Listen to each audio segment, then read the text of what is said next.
as almost all scientists now acknowledge that the beginning of the universe out of nothing follows as a direct consequence of Einstein's equation of relativity, today there is no plausible alternative.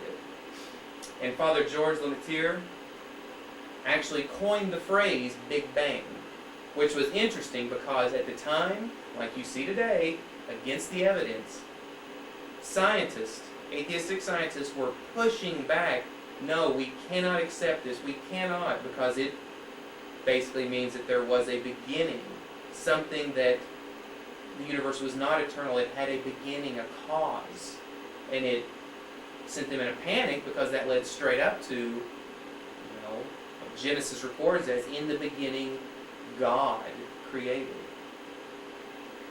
But the evidence became so overwhelming that they finally had to submit and say yes.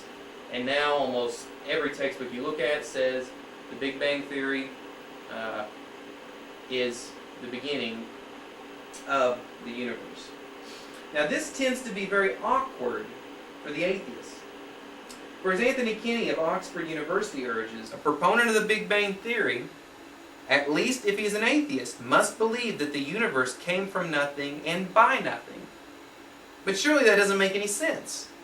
For such a conclusion, in the words of philosopher of science Bernice Carney-Skager, is in head-on collision with the metaphysical principle, out of nothing, nothing comes.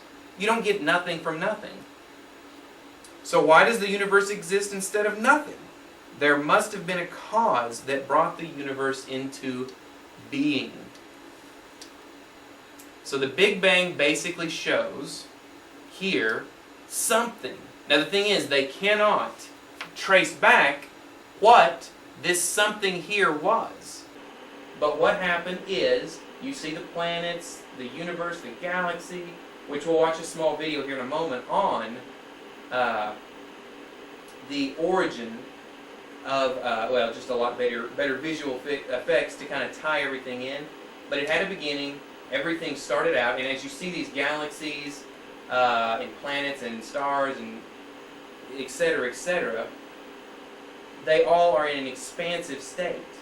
And if you rewind the clock, so to speak, it all forms what they call a singularity point where everything began. And to just kind of put it in perspective, this isn't the Milky Way galaxy, I don't believe, this may be the Andromeda.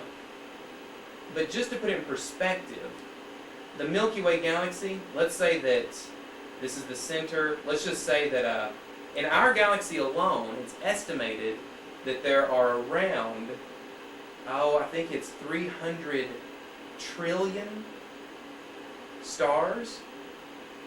I mean, that's amazing. Or maybe it's 300 billion. But either way, and remember, the sun is a star. So there's that many just in our galaxy, the Milky Way. And if we had a space shuttle, I don't know if any of you are familiar with Star Trek or Star Wars, we cannot go the speed of light. If we could, and we had a spaceship that would go that, and we hit the button and we're going the speed of light, as the astronomy video will show here in a moment, it would take, in the thinnest area of the Milky Way galaxy, 15,000 years going the speed of light just to get out of our galaxy. So as you can see, these arms on the galaxy are enormous.